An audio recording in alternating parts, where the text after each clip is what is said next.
বাংলাদেশের উর্বর ভূমিতে বিছিয়ে আছে অনেক নদ নদী, খাল, বিল, হাওর বাওর, ডোবা, পুকুর।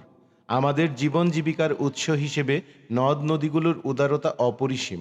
মৎস্য শিকার, যোগাযোগের মাধ্যম, বর্ষার প্লাবনের অবদানে গঠিত উর্বর পলল ভূমি ও নানা কারণে একদা নদী পাড়েই গড়ে উঠত মানব বসতি। পদ্মা পাড়ের নগর, মহানগর, শহর, বন্দরের উৎপত্তি এমনিভাবেই হয়েছে। সম্মানিত দর্শক শ্রোতা, টিএম ট্রাভেলার 24 এর পক্ষ থেকে আপনাদের আরেকটি নতুন ব্লগে জানাই স্বাগত। আমি BH2 বলছি বাংলাদেশের ফরিদপুর জেলার সদরপুর উপজেলার পদ্মা নদীর পাড় থেকে।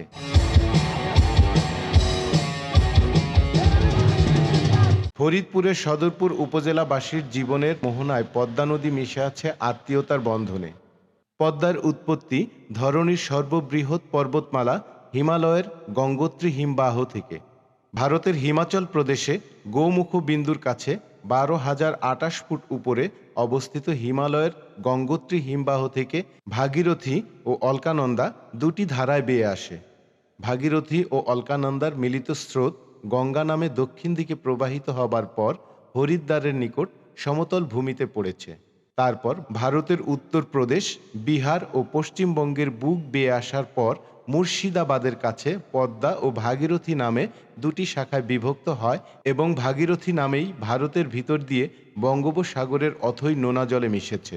এদিকে পদ্মার রাজশাহী অঞ্চলের পশ্চিম সীমানা দিয়ে আমাদের সবুজ ভূমিতে প্রবেশ করে দক্ষিণ পূর্ব দিকে প্রবাহিত হবার পর গোয়ালন্দের নিকট যমুনার সঙ্গে ও চাঁদপুরের কাছে মেঘনার সাথে মিলিত হয়ে মেঘনা নামেই বঙ্গোপসাগরে পতিত হয়েছে।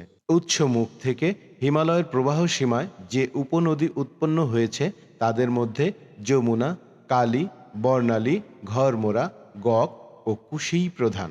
আর দক্ষিণের উচ্চভূমি থেকে উৎপন্ন নদীগুলোর মধ্যে উল্লেখযোগ্য হল চম্বল, বেতোয়া, সোনেন। এগুলো উত্তর ভারতের সমতল ভূমিতে আবারও গঙ্গার সাথে মিলিত হয়েছে। পদ্মার উপনদীগুলোর মধ্যে মহানন্দা ও পুনর্ভবা বাংলাদেশ ও পশ্চিমবঙ্গের উপর দিয়ে প্রবাহিত হচ্ছে। পদ্মার শাখা নদীগুলোর মধ্যে ভৈরব, মাথাভাঙ্গা, কুমার, গড়াই, আড়িয়ালখা ও প্রশাখার মধ্যে মধুমতি, পশুর, কপোতাক্ষ বিশেষভাবে উল্লেখযোগ্য।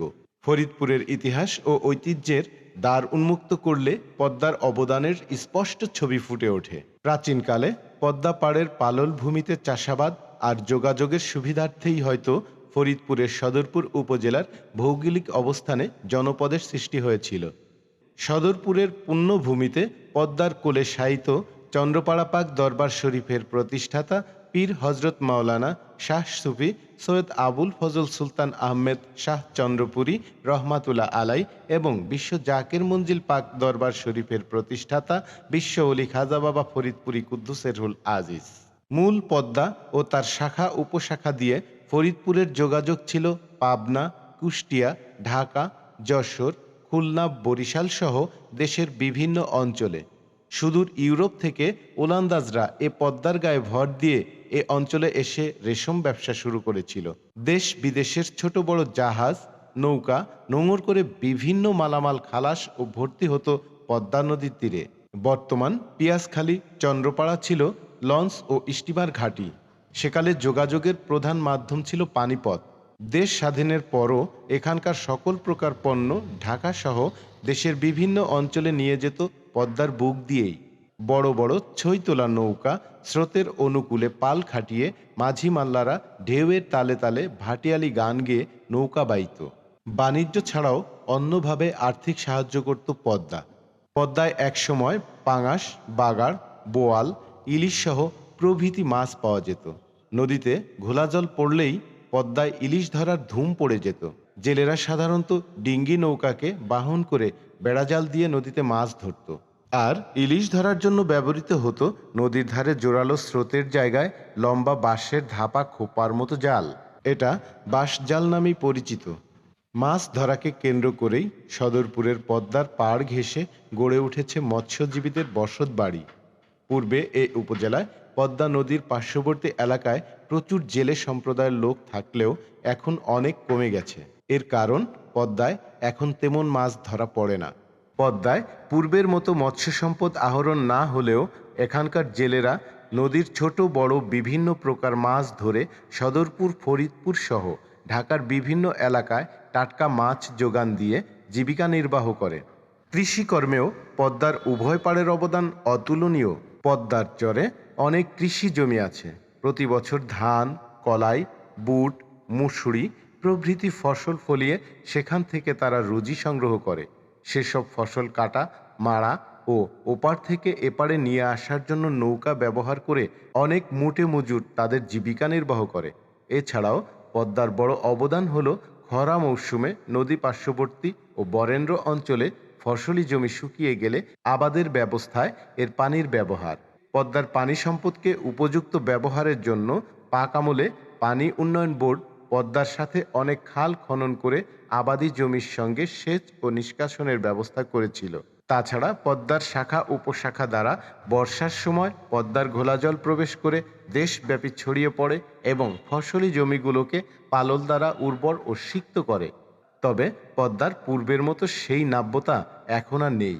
পদ্মার অবদান অপরিসীম হলেও কখনো কখনো সে পাগলা ঘোড়ার মতো ক্ষেপে ওঠে নদীর পাড় ধ্বংস করে। প্রায় পদ্মার প্রবল স্রোত সামাল দিতে না পেরে নদী পার্শ্ববর্তী গ্রাম, মহল্লা, স্কুল, বাজার প্রভৃতি পদ্মার গহ্বরে তলিয়ে গেছে। গৃহহারা হয়েছে অনেকে। ভারত সরকার পশ্চিম বাংলার ফারাক্কা গঙ্গার উপর ব্যারেজ তৈরি করার পর পদ্মার পূর্বের সেই রূপ এখন আর নেই। পূর্বের মতো আর ডিম ভরা ইলিশ ধরা পড়ে না পদ্মায়। বর্ষা মৌসুমে পদ্মা টাইটুম্বুর হলেও রেল ও সড়ক পথের উন্নতির ফলে জাহাজগুলো এখন প্রবীণদের স্মৃতির রোমন্থন মাত্র। তবে সদরপুর উপজেলাবাসীর সাথে পদ্মার হৃদ্যতার ভাটা পড়েনি, বরং ক্রমশ উস্কে উঠেছে। ধার ঘেঁষে পদ্মার দীর্ঘ পাড়ে আকাশ নদীর মনোমুগ্ধকর কারুকার্য। সদরপুর উপজেলা ও তার পার্শ্ববর্তী এলাকার লোকজন চিত্ত বিনোদনের অন্যতম কেন্দ্র হিসেবে বেছে নিয়েছে পদ্মার পাড়।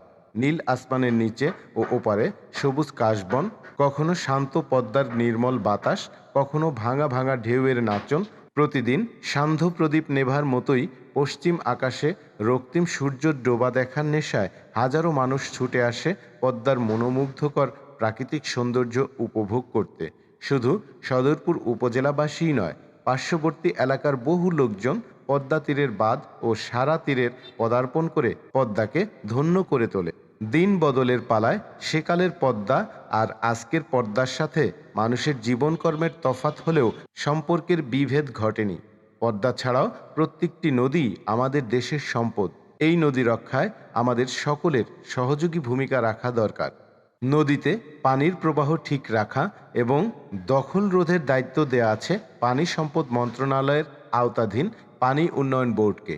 আবার নদীর দূষণ ঠেকানোর দায়িত্ব পরিবেশ অধিদপ্তরের।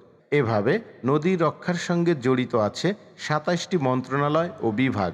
নদীর অবৈধ দখল ও পরিবেশ দূষণ ঠেকাতে আছে জাতীয় নদী রক্ষা কমিশন আইনও। তবুও রক্ষা পাচ্ছে না নদী। তাহলে উপায় কি? উপায় একটাই, আমাদের সবাইকে দেশের প্রতি, দেশের প্রতিটি সম্পদের প্রতি দায়িত্বশীল হওয়া। টিএম ট্রাভেলার 24 সবসময় তথ্য সমৃদ্ধ ভিডিও তৈরি করে আপনাদেরকে উপহার দেওয়ার চেষ্টা করে। আমাদের সকল ভিডিও সবার আগে পেতে আমাদের এই টিএম ট্রাভেলার 24 চ্যানেলটি অবশ্যই সাবস্ক্রাইব করে রাখবেন। আর যদি ইতিমধ্যে সাবস্ক্রাইব করে থাকেন তাহলে অনেক অনেক ধন্যবাদ। এছাড়াও টিএম ট্রাভেলার 24 নামে আমাদের ফেসবুক পেজ ও ইনস্টাগ্রামেও ফলো দিয়ে রাখতে পারেন।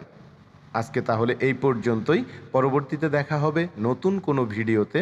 সেই অবধি সুস্থ, সুন্দর ও নিরাপদে থাকার প্রত্যাশা রইল। ভিডিওটি দেখার জন্য আপনাকে অসংখ্য ধন্যবাদ।